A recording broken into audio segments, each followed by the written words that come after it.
চিকিৎসক সংকটে দীর্ঘ ২১ বছর ধরে বন্ধ রয়েছে রাজবাড়ীর একমাত্র পৌর শিশু হাসপাতাল। ফলে চিকিৎসা সেবা থেকে বঞ্চিত হচ্ছে শিশুরা। জটিল সমস্যায় সেবা পেতে যেতে হয় ঢাকা অথবা ফরিদপুরে।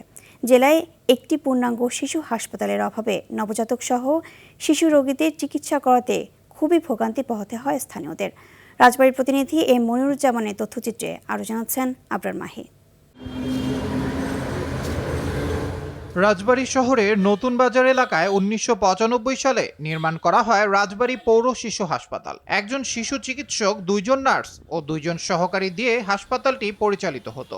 তবে ২০০৫ সালে হাসপাতালের একমাত্র শিশু বিশেষজ্ঞ চিকিৎসক অবসরে যাওয়ার পর থেকেই বন্ধ হয়ে যায় হাসপাতালের কার্যক্রম।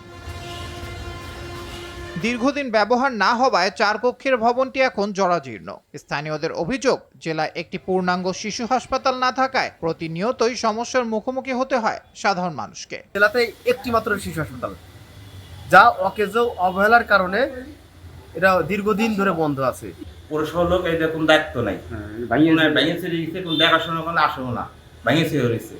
আমরা চাই যে রাজবাড়ীতে শিশুদের জন্য আলাদাভাবে চিকিৎসার ব্যবস্থা হোক। আর পৌর কর্তৃপক্ষ বলছে, নতুন প্রকল্পের মাধ্যমে হাসপাতালটি পুনরায় চালু করতে প্রয়োজনীয় ব্যবস্থা নেওয়া হবে। আমরা একটি কর্ম পরিকল্পনা তৈরি করছি, যাতে করে এটি খুব দ্রুততর সময়ের মধ্যেই আমরা এটির একটি সফল বাস্তবায়ন দিতে পারি এবং এটি যে বন্ধ আছে এটিকে যাতে আমরা নতুনভাবে আবার একটি কার্যক্রম শুরু করতে পারি, যাতে করে এই অঞ্চলের মানুষ বা এই অঞ্চলের যারা শিশুরা রয়েছে তাদেরকে স্বাস্থ্যসেবাটা নিশ্চিত করা যায়।